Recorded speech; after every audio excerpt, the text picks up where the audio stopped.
Here I go. The man right here. The man right here. Mystikal went from being an underground sensation to exploding on the music scene. His quick and aggressive rhymes helped him snag 3 Grammy nominations, multiple top 20 hits, and platinum albums. But with success came some extremely low moments, from time behind bars to a pending case that can strip away his freedom once again. Here's what really happened to Mystikal's career. He was born as Michael Tyler, and at the age of 7, his dad passed away. Mystikal's mom, Marie Tyler, took over the household. He told Offbeat website, "My mom was mama, daddy, auntie, uncle, grandmother. She was all of that." He began breakdancing in junior high, and everyone in his crew adopted a nickname. He told Offbeat website he thought the name Mystikal Mike sounded cool, so he rolled with it. While in high school, he got serious about rapping. But rhyming took a back seat after he graduated from high school and decided to follow in his cousin's footsteps by joining the Army as a combat engineer. Less than a year after enlisting, the United States went to the aid of Kuwait in the Gulf War, and Mystikal got deployed. He was in charge of clearing out minefields for the troops, and he told Offbeat magazine that he was so scared, but he did what he had to do. When he wasn't busy with his duties, he spent his time performing in the military clubs. After his discharge, he returned to New Orleans and briefly worked as an undercover security guard at a shopping center. He also linked up with a rap group called 39 Posse and laid down some vocals on one of their songs. Because of his association with the crew, Mystikal was asked to be one of the local acts who opened up for Run DMC and Dougie Fresh at an outdoor concert. Leroy Edwards, a producer for Big Boy Records, was in the audience and was blown away by Mystikal's performance of the song Not That. Big Boy Records signed him to a record deal, and his self-titled debut album was released in 1994. Not long after, Mystikal found himself in the middle of a beef. 12-year-old Lil Wayne collaborated with the Bee Gees and Tech Nine on a track entitled Big Boy. The whole song was a diss record aimed at Mystikal and his Big Boy record label. The lyrics state, "Mystikal, use a it's time I let you know." The source of the beef appeared to be nothing more than friendly rivalry between 2 independent record labels in New Orleans. So when Cash Money's rap group UNLV returned with another diss track entitled Drag Him in the River, Mystikal decided he would clap back on his upcoming album. He signed a new deal with Jive Records and hit the studio. His older sister, Michelle Tyler, even helped him out by singing the hook on the song Not That, and then tragedy struck. On September 22, 1994, which was Mystikal's 24th birthday, he found his 29-year-old sister Michelle deceased in their family home from stab wounds. According to NOLA.com, her then-boyfriend Damien was locked up and charged. Damien admitted to committing the crime and provided the police with an audio confession. The boyfriend was later acquitted of all charges after he claimed he only admitted being responsible for the crime after New Orleans police officers beat him until he confessed. His attorney also suggested that maybe substance dealers the boyfriend owed money to were the ones responsible. As of this video, the suspect is still at large. Mystikal channeled his rage onto multiple songs on his album entitled Mind of Mystikal. The album also included the Cash Money diss tracks Beware and Here I Go.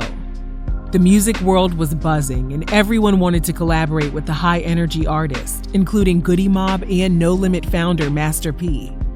Mystikal told Complex the No Limit head honcho brought him to the studio to record the song Ain't No Limit featuring Silk the Shocker. After stepping out of the recording booth, Mystikal said he knew Master P didn't want him to leave. In partnership with Jive Records, he was signed to No Limit and released the album Unpredictable in November 1997. The album peaked at the #1 spot. As a No Limit artist, Mystikal found himself in the middle of their non-stop grind. He told Complex they were constantly recording and pumping out new music. He sometimes found it difficult to keep up with Master P's production schedule. Mystikal quickly found out Master P was going to make magic happen no matter what. For the 504 Boys song entitled Wobble Wobble, Mystikal said he never went to the studio to record. And since Master P was running short on time, he instructed his producer to chop up some pre-recorded audio of Mystikal hollering and rambling and plug it into the track. Mystikal told Complex that to this day he has no idea what he's even saying on the song, but he gets a good laugh when he sees his fans trying to recite the lyrics. He was featured on various No Limit songs, such as Make 'Em Say and released another album entitled Ghetto Fabulous in 1998. He began working on his next project when he got a call from Jive Records that his time with No Limit was over.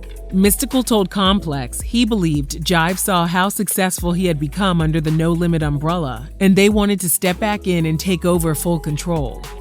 Back at Jive, he released the album Let's Get Ready in 2000, and it became his most popular album. Thanks to songs such as Shake Ya and Danger, it reached #1 on the Billboard chart and has sold over 2.2 million copies. Suddenly, Mystikal was everywhere. Shake Ya was nominated for a Grammy, and you couldn't turn on the radio without hearing one of his songs or a track he was featured on. He worked with everyone from Ludacris to R&B singer Joe. He was even invited to Jamie Foxx's house party to perform Shake Ya while John B played the piano. He released another album called Tarantula in 2001, and then his entire world came crashing down. In July 2002, Mystikal called his hairstylist and asked her to go to his Baton Rouge home to do his hair. When she arrived, the rapper accused her of cashing $80,000 worth of stolen checks, which she denied. The woman told authorities Mystikal demanded she perform acts on him. Then he called his 2 bodyguards over to his house to join in. The woman said they told her they would report her to authorities for the stolen checks unless she did what they told her to do. She also alleged that the entire act was filmed.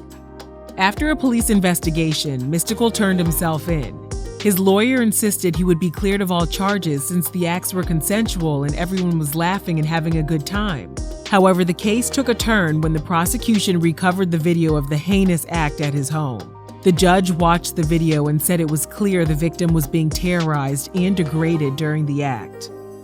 Facing a mandatory life sentence, Mystikal, who was a father of 2 at the time, and his bodyguards accepted plea deals and pleaded guilty to a reduced charge. Mystikal also settled with the woman for an undisclosed amount in order to prevent her from filing a civil suit against him. Mystikal was sentenced to 6 years behind bars on June 26, 2003.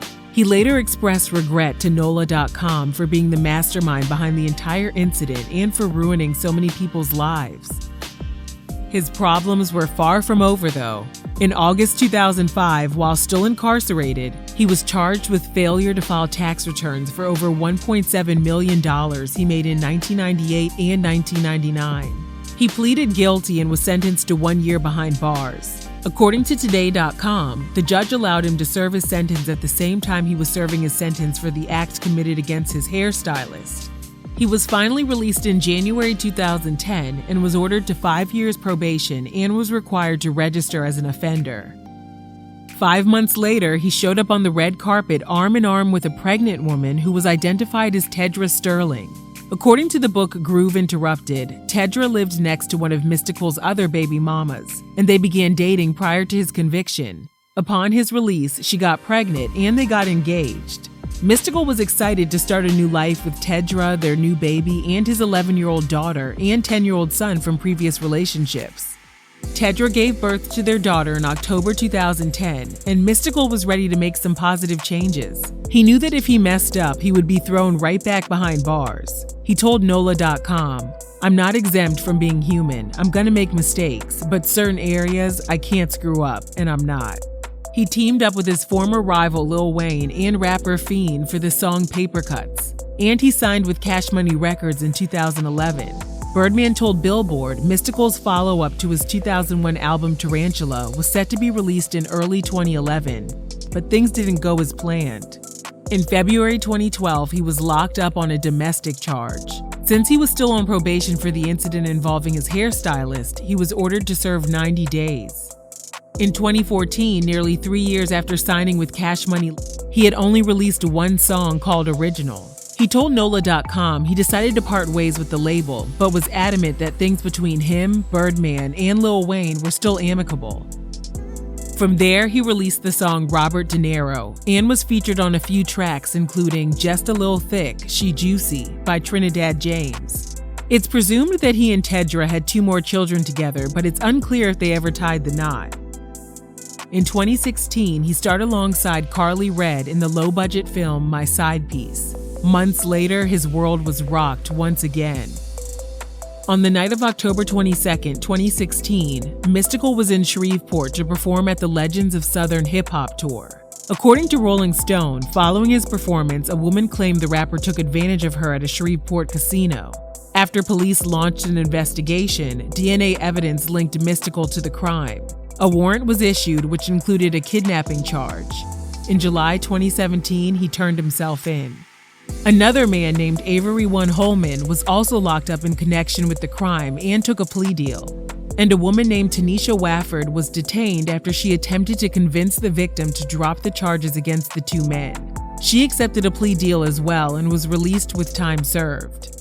Mystikal remained behind bars for 18 months until an advance from a new record deal helped him pay his $3 million bond.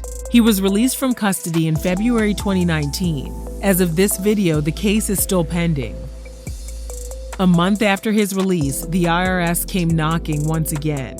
This time, he was accused of failing to pay $2.9 million in back taxes and penalties for the years 1997 through 2002, 2007 and 2008, and 2011 through 2013.